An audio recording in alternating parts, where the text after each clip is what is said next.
तिथले सर्व सदस्य, आजचा समारंभ ज्या कुलस्वामिनी मीडिया हे दीपक वानखेडे सरांनी या ठिकाणी आयोजित केला, ते कुलस्वामिनीचे सर्व श्री दीपक वानखेडे सर, सर्व सन्माननीय सदस्य, मित्रांनो, थोडक्यातच बोलायचं आहे, त्यामुळे काही पॉइंट मी या ठिकाणी डिलीट करतोय. नवराष्ट्रातील भटकंती, आज हे माझ्या तिसऱ्या पुस्तकाला हा तिसरा पुरस्कार, साहित्य पुरस्कार मला या ठिकाणी मला प्रदान झालेला आहे. आणि या पुस्तकाची निवड केल्याबद्दल मी श्री दीपक वानखेडे सर, तिने कुलस्वामिनी मीडिया यांचं मी निश्चितपणे अभिनंदन करतो आणि या पुस्तकाची निवड केल्याबद्दल मी त्यांचे आभार मानतो.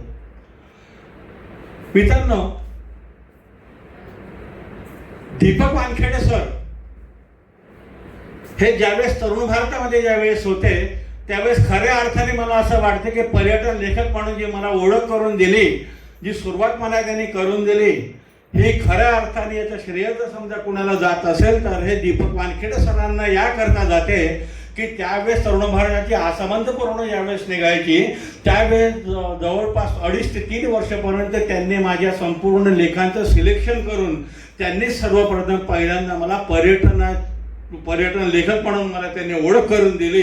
आणि या आधारावरचे माझं पहिलं पुस्तक जे आहे, एक भारावलेली भ्रमंती, हे पुस्तक या तरुण भारताच्या मालिकेवरून मी या ठिकाणी म्हणजे प्रकाशित झालं.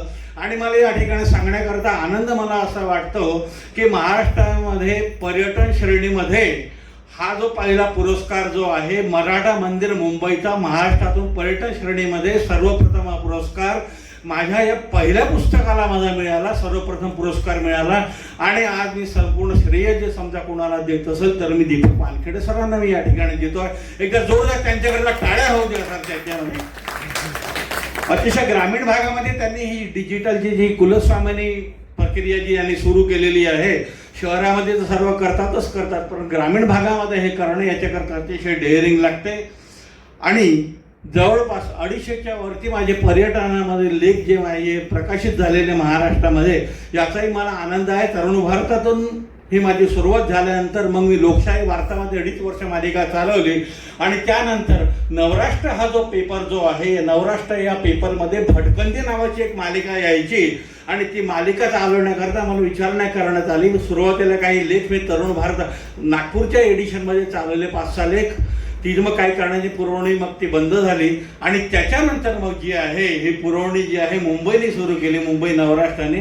आणि त्याच्यामध्ये मग ही तिसरी मालिका मी नवराष्ट्रातली भटकंती ही चालवली. आणि आज या माझ्या तिसऱ्या पुस्तकाला पुरस्कार मिळत आहे, हे अतिशय आनंदीची बाब आहे. माझं पहिलं पुस्तक जे आहे हे एक भारावलेली भ्रमंती, दुसरं पुस्तक जे आहे चौफेर नगरी, हे तिसरं पुस्तक जे आहे नवराष्ट्रातली भटकंती. आणि मला आनंदाने या ठिकाणी सांगावं असं वाटतं की आता 15 दिवसापूर्वी म्हणजे 12 जूनला ह्या नवराष्ट्रातील भटकंती या बुकचं प्रकाशन, ई बुकचं सुद्धा प्रकाशन या ठिकाणी झालं. आणि याचाही मला मित्रांनो आनंद आहे. मित्रांनो, पुरस्कार मिळणं ही एक निमित्त राहते, कोणीतरी आपली दखल घेते आहे याचा आनंद असतो. प्रेरणा आणि प्रोत्साहन अशा प्रकारच्या पुरस्कारामुळे मिळते.